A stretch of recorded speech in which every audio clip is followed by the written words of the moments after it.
Christ. We got to humble ourselves, all right? So we can approach him, so we can talk to him.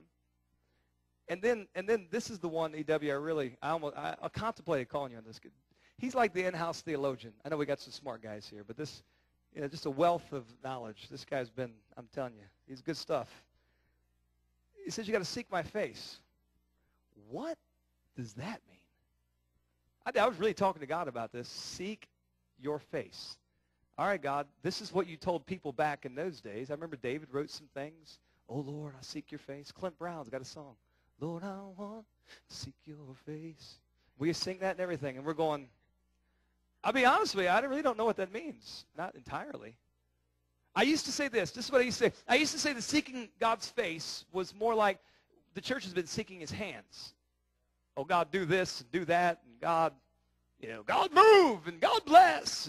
And we've forgotten to seek his face, which is not so much us wanting to get something from God, but it's more like us wanting to give him something.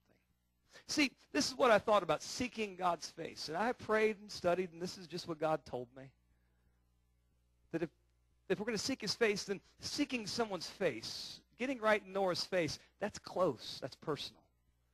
And if I get too close, the one who loves her is going to be like, I know you're a pastor and all, but you need to step back, bro. Because it gets intimate.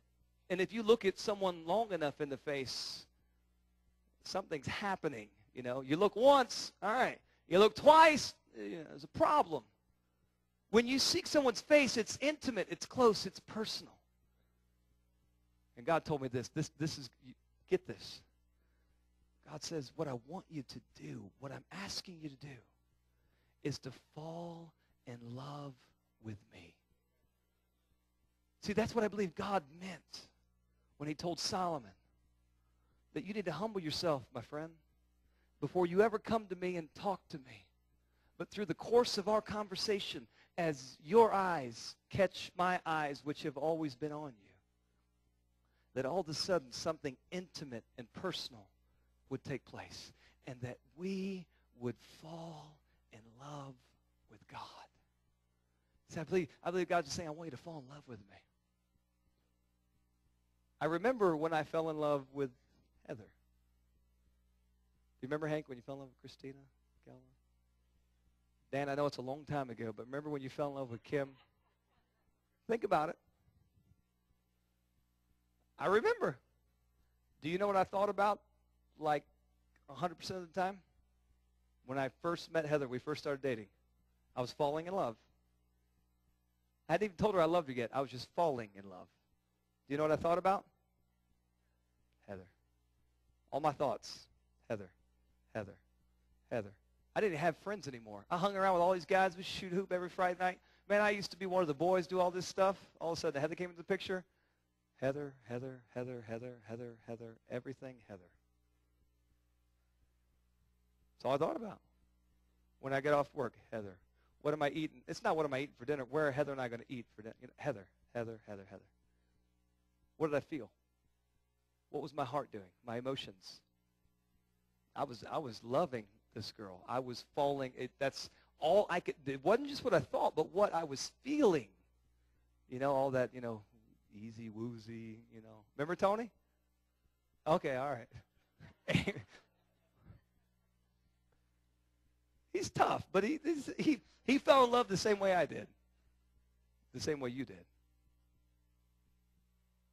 Really. That's all I thought about. That's all I felt. Do you know that everything I did physically, when I was working so I could get to Heather. Whatever I was doing physically, whatever, doing a chore at the house, at my trailer that I had at the time, whatever was going on, you know what I'm saying? Every physical part of me was doing everything I physically could to get done with this so I could physically give myself to her, be with her. I wanted to be with her. This body, this flesh, these hands wanted to be with her. That's something on way down on the inside of me. You understand? This is the truth. George, you remember, don't you? That's the way you felt about Rita. I think George still feels that way. I do. It's something spiritual. Like, there was a part of me that I'm just not very acquainted with. Dan, he touches on it. Again, that's a great series he does. The soul, the part of me that's infinite. It lives forever.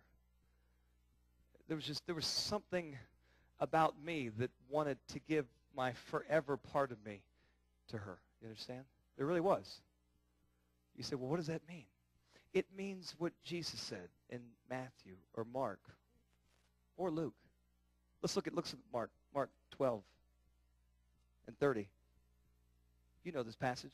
It says that you've got to love the Lord your God with all your heart, right? With all your soul, with all your mind, and with all your strength. What God is saying to us this morning, if we want to see things happen, this is how it happens. Humbling ourselves before God so that we can approach him, talk to him, so that we can start seeing him, and so that we can start falling in love with him with all of our thoughts. Everything that I think about, with everything that I feel and all of my emotions, with all of my strength,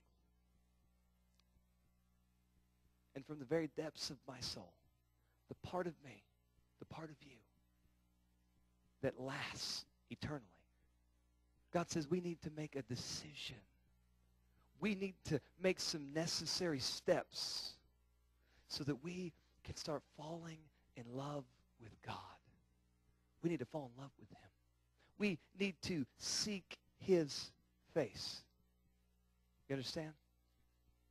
That's the revelation. That's what God told me. That we need to love him with everything that we've got. Everything.